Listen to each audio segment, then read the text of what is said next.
que muitas vezes os acadêmicos que militam no futebol, os formados em ciências sociais na USP, que querem ser melhores do que os protagonistas que são jogadores. 1, 2, 3, come on!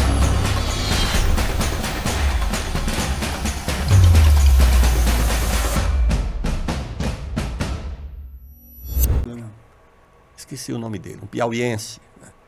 Aí ele foi convocado para prestar um depoimento no Senado.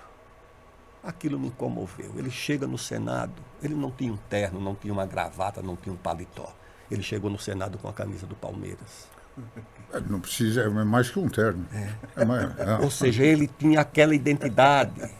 Para ele, aquilo era uma forma de se identificar e de se impor num auditório aparentemente hostil, né, porque foi convocado para prestar explicações sobre a denúncia que fez lá do ministro da Fazenda. Eu digo, e aquele piauiense achou que estaria bem representado usando, porque isso é o futebol, poderia ser outro clube, mas é a força do futebol no Brasil.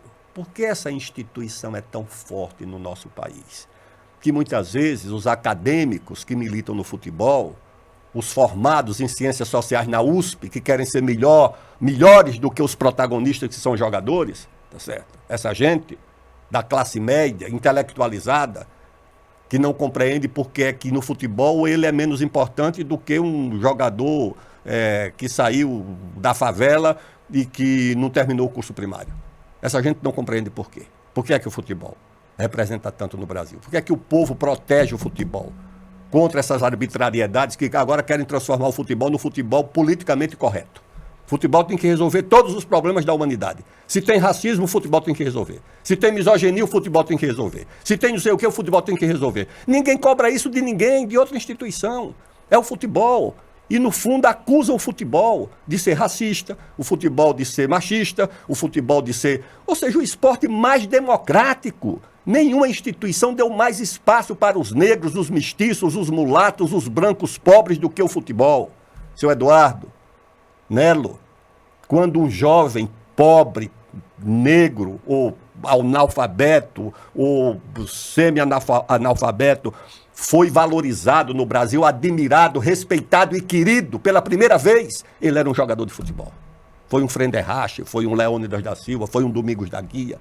E essa gente hoje, tá certo? Os politicamente corretos de classe média, querem empurrar para o futebol toda a agenda negativa que existe na sociedade. Ninguém cobra isso de mais ninguém, vai cobrar do futebol. O futebol tem que ser politicamente correto.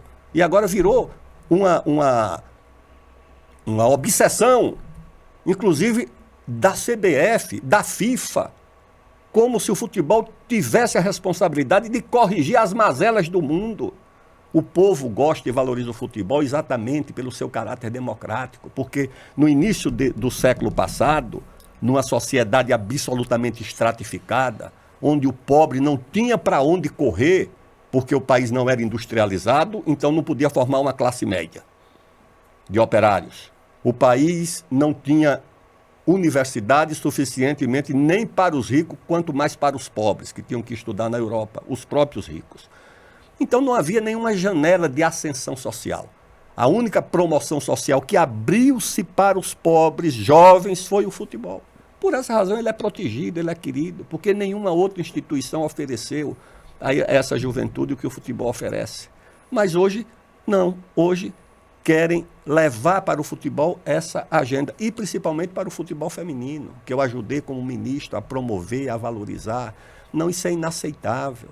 O futebol não merece isso. Deixem o futebol em paz. O futebol, como disse o Nelson Rodrigues, é onde a sociedade pode extravasar, onde a filha adolescente do desembargador pode usar um palavrão como uma coisa absolutamente normal, que ela não faria em casa, nem na escola, mas no estádio isso é possível. Mas não, agora é o policiamento dos estádios para que ele seja politicamente correto.